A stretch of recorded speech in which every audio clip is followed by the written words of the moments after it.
Kita kembali di dialog Kadin Capres Cawapres 2014. Saya agak ngeri ngomong debat soalnya ini bukan debat, ini dialog ya.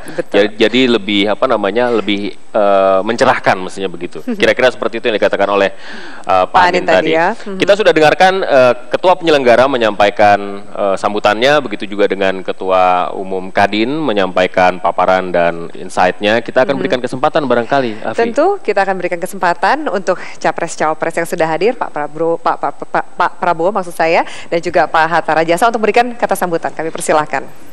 Terima kasih. Silakan Pak. Bismillahirrahmanirrahim. Assalamualaikum warahmatullahi wabarakatuh. Waalaikumsalam. Salam sejahtera bagi kita sekalian.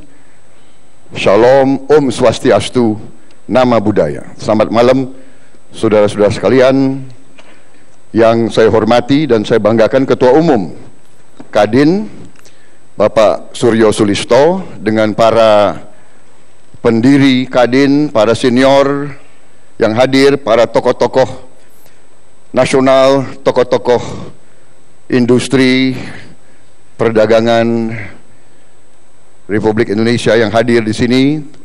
Kehormatan besar bagi kami diundang. Kami diundang untuk hadir dalam sebuah dialog tentang ekonomi Indonesia, dan memang saudara-saudara sekalian, kalau kita lihat dalam kita mendirikan sebuah republik, dalam kita bernegara, memang tujuan kita adalah mencapai kemakmuran bersama. Kita menginginkan untuk membangun negara yang sejahtera, di mana rakyat kita harus cukup pangan, cukup papan, dan cukup sandang. Cita-cita bangsa kita dari sejak ribuan tahun bisa kita simpulkan dalam suatu harapan, filosofi nenek moyang kita. Kebetulan saya pakai bahasa Sanskerta, gemah ripah loh jinawi, tata tentram karta raharjo. Jadi itulah cita-cita kita. Kita ingin rakyat kita hidup berkecukupan. Kita mengerti dan mengetahui bahwa kita sudah mencapai banyak. Kita tahu kebesaran ekonomi kita, kita tahu kekayaan ekonomi kita. Tetapi saudara-saudara sekalian, dalam perjalanan saya ke daerah-daerah selama beberapa tahun ini, saya menemukan bahwa ternyata tidak hanya ada satu Indonesia, ternyata ada tiga Indonesia. Indonesia yang di abad ke-21, saudara-saudara sekalian, ada Indonesia yang masih hidup di abad ke-19 atau awal ke-20. Dan ada Indonesia yang masih hidup di zaman bisa dikatakan pra-industri. Nah, dengan kenyataan ada tiga Indonesia ini, saya dengan kawan-kawan semakin percaya bahwa kita perlu suatu pendekatan pembangunan ekonomi yang katakanlah multi jalur. Jalur untuk yang sudah siap di abad ke-21, silakan bersaing dengan dunia. Bagi mereka yang masih ketinggalan, adalah kewajiban pemerintah Republik Indonesia untuk terjun, untuk proaktif, untuk menjadi pelopor dan mengangkat kesejahteraan rakyat kita yang tertinggal, yang belum masuk ke abad ke-21. Yang ini, itulah concern kami, bagaimana kita percepat pembangunan, kita percepat pertumbuhan, dan kita percepat pemerataan. Dengan demikian, cita-cita bangsa kita, rakyat yang hidup berkecukupan, itu akan terwujud. Itulah perjuangan saya dan Saudara Hatta Rajasa dan kawan-kawan dari Koalisi Merah Putih. Kita ingin memberi solusi-solusi yang praktis. Kita ingin mengimplementasi rencana-rencana yang hebat. Saya kira itu pembukaan terima saya. Kasih, Pak. Terima kasih banyak. Baik, terima kasih.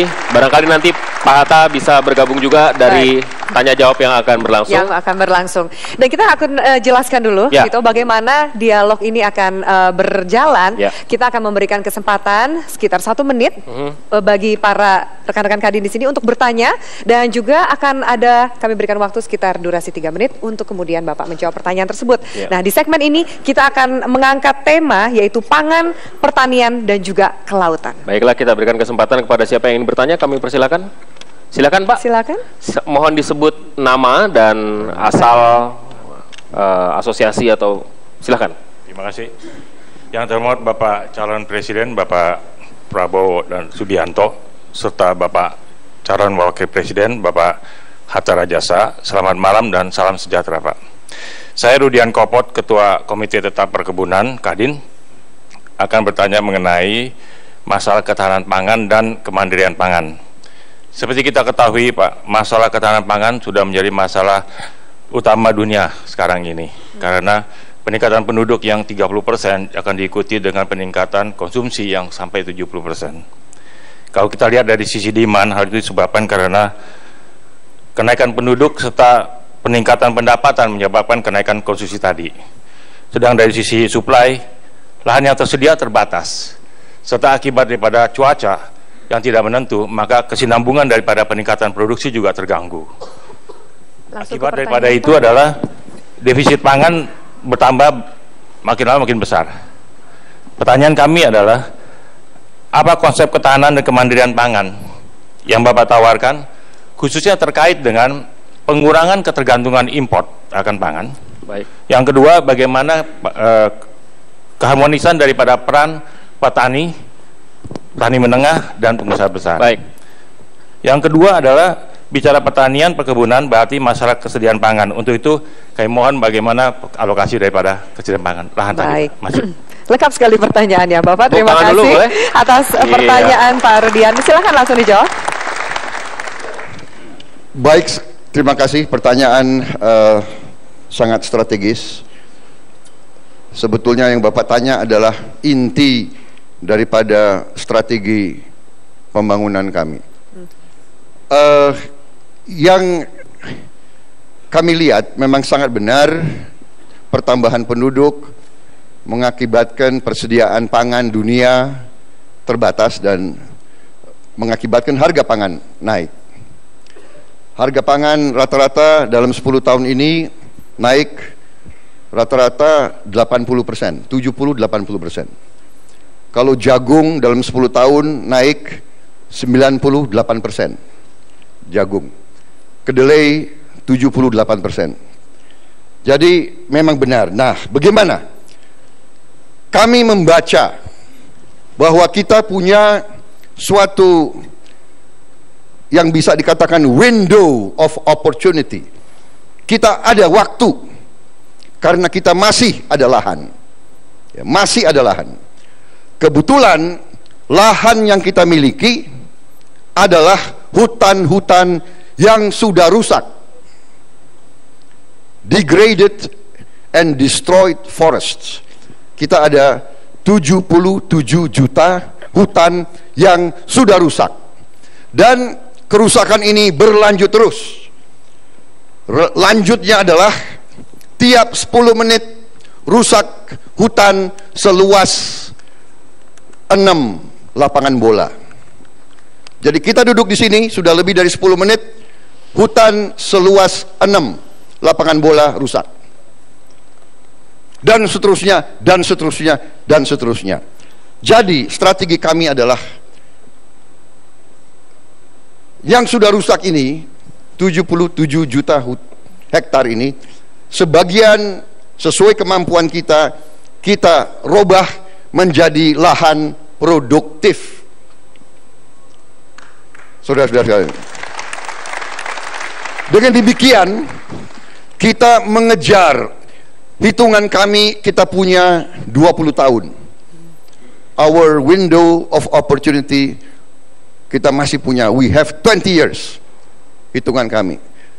Dalam 20 tahun ini, kita harus segera membuat Indonesia swasembada pangan, swasembada energi, kemudian perbaiki kesejahteraan rata-rata rakyat Indonesia, perbaiki kesehatan, pendidikan, dan membuat berhasil program keluarga berencana.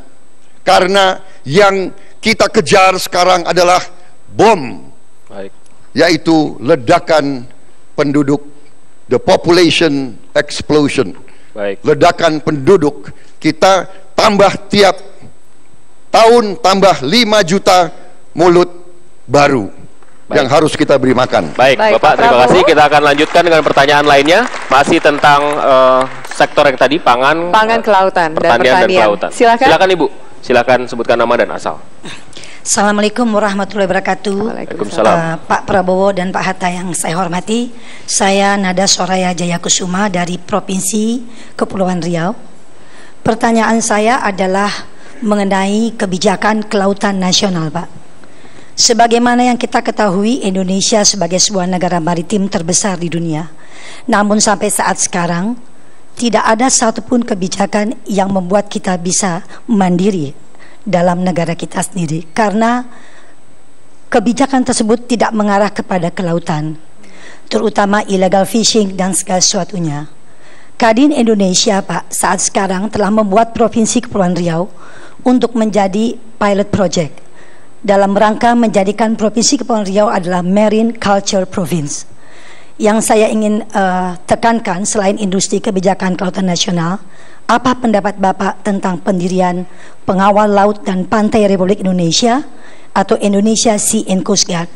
Karena itu penting, Pak. High cost ekonomi adanya di laut. Jadi kami mohon jika nanti Bapak-Bapak terpilih bisa melanjutkan program tersebut. Terima kasih. Assalamualaikum warahmatullahi wabarakatuh. Silakan ditanggapi dan dijawab. Baik, terima kasih Ibu Jaya Kusuma. Saya sangat sependapat bahwa kita harus memperkuat konsentrasi kita dalam dunia maritim. Kita banyak kehilangan kekayaan kita. Ini sedang ramai sekarang. Berapa banyak sih yang kita hilang kekayaan kita, ya kan? Salah satu tim pakar saya membawa angka kepada saya tadi pagi, ya, kehilangan kita dari laut saja tiap tahun menurut tim pakar ini, ya, harus diverifikasi. Tetapi angka yang saya dapat sungguh sangat mengejutkan. 100 triliun tiap tahun, 10 billion US dollars dari sektor kelautan. Jadi saya sangat sependapat kita harus memperkuat pemerintah. Tadi saya katakan di saat atau pada saat dunia swasta belum siap, ragu-ragu atau belum punya kemampuan, pemerintah harus proaktif, ya, dengan berbagai cara, memberi fasilitas, memberi insentif, memberi tax holiday, memberi banyak sekali insentif yang bisa kita berikan supaya ada industri processing hasil laut. Kemudian kapal-kapal kita harus kita perbanyak, kapal processing, mothership, dan saya sangat sependapat Coast Guard kita harus kita perkuat, angkatan laut kita harus kita perkuat untuk menjaga kekayaan laut Republik Indonesia. Baik. Bisa ditambahkan kalau ada masih ada waktu, silakan. Bapak. Silakan, masih ada 1 menit. Terima kasih. Saya kira saatnya kita, konsep atau strategi pembangunan kita sebagai negara kepulauan sejak deklarasi Juanda yang belum banyak kita sentuh, Pak SBY sekarang sudah mulai melihat pembangunan berbasis maritim. Oleh sebab itu kita bisa menjadi negara dengan basis industri maritim yang kuat. Asalkan 2 hal kita lakukan. Pertama, secara komprehensif kita mengembangkan sistem transportasi yang handal untuk menekan kos logistik yang sekarang 14,08% terhadap biaya produksi. Kita tekan at least sebelum 2017 menjadi 10%. Maka dengan demikian para nelayan kita, para petambak di pesisir, para perumput laut yang beroperasi di laut dan mineral tambang-tambang laut bisa sangat efisien untuk mengembangkan industri berbasis maritim. Saya sungguh yakin kekhasan Indonesia ini akan menjadikan kita sebuah negara maritim yang terkuat. Baik. Iya. Terima kasih Pak Hatta. Tadi jawabannya juga pertanyaan dari sisi industri kelautan, perikanan, dan juga pertanian. Kami akan lanjutkan pemirsa sesaat lagi. Ada pertanyaan dari mengenai perdagangan dan juga investasi dan juga energi. Jangan kemana-mana, tetap bersama kami di Dialog Kadin dengan Capres Cawapres 2014.